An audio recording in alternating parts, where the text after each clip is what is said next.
বঙ্গে ভোটযুদ্ধ এবার জমে উঠল ঝালমুড়িতে। প্রথম দফা ভোটের আগের শেষ রবিবার জঙ্গলমহলে প্রচারে ঝড় তুলে গিয়েছেন প্রধানমন্ত্রী নরেন্দ্র মোদী। ঝাড়গ্রামের সভার পর তিনি ঝালমুড়ি কিনে খেয়েছেন এবং উপস্থিত জনতাকে খাইয়েছেন। ঝালমুড়ির দাম বাবদ 10 টাকাও দিয়েছেন দোকানিকে। ভোটের প্রচার করতে গিয়ে এভাবে তার ঝালমুড়ি খাওয়া রাজনীতি বলে তোপ দেখেছে তৃণমূল। এবার এই নিয়ে কটাক্ষ ছুড়লেন মুখ্যমন্ত্রী তথা তৃণমূল সুপ্রিমো মমতা বন্দ্যোপাধ্যায়।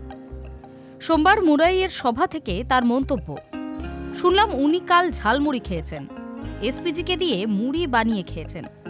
আগে থেকে দোকানে মাইক ক্যামেরা রাখা ছিল, সব নাটক। না হলে ক্যামেরা কেন ছিল দোকানের ভেতর? শুনেছি আবার দামও দিয়েছেন। ওর পকেটে 10 টাকা থাকে নাকি? মমতা বন্দ্যোপাধ্যায় প্রধানমন্ত্রীর ঝালমুড়ি খাওয়াকে নাটক বলে কটাক্ষ করলেন। তার কথায়, ভোটের আগে এসে ঝালমুড়ি খাচ্ছেন, তাও আবার এসপিজির তৈরি করা। ওই মুড়ি তো ওর এসপিজি নিজেরা বানিয়ে খাইয়েছে, দোকানদারের বানানো নয়। যত সব নাটক। আগে থেকে দোকানে ক্যামেরা, মাইক সবকিছু ঢুকিয়ে তারপর গিয়ে ঝালমুড়ি খাচ্ছেন, আবার দামও দিচ্ছেন।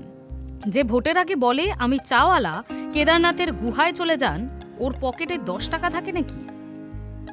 আসলে রবিবার ঝাড়গ্রামের যে দোকান থেকে প্রধানমন্ত্রী মোদী ঝালমুড়ি খেয়েছেন, সেই দোকান ঘিরেই চলছে রাজনৈতিক আলোচনা। ভিন রাজ্য থেকে এসে প্রথমে ঠেলা গাড়িতে ব্যবসা শুরু করেছিলেন দোকানি বিক্রম সাউ। পরে মমতা বন্দ্যোপাধ্যায়ের সৌজন্যে পাকা দোকান ঘরের বন্দোবস্ত হয়। রবিবার সেই বিক্রমের দোকানেই ঝালমুড়ি ব্রেক নেন প্রধানমন্ত্রী। নিজেই সোশ্যাল মিডিয়ায় সেই ছবি পোস্ট করেন। সেসব ছবি ভালো করে খুঁটিয়ে দেখলে স্পষ্ট হচ্ছে দোকানের ভেতরে ছিল ক্যামেরা।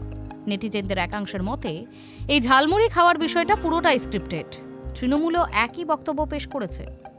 এমনকি এই পরিকল্পিত রাজনীতির বিরুদ্ধে প্রতিবাদ স্বরূপ অভিষেক বন্দ্যোপাধ্যায় প্রচার সূচিতে বদল ঘটিয়ে মঙ্গলবার ঝাড়গ্রামে নির্বাচনী সভা করতে যাচ্ছেন। সোমবার বীরভূমের মুরাইয়ের নির্বাচনী প্রচার থেকে মমতা বন্দ্যোপাধ্যায়ও প্রধানমন্ত্রীর ঝালমুড়ি খাওয়াকে নাটক বলে কটাক্ষ করলেন।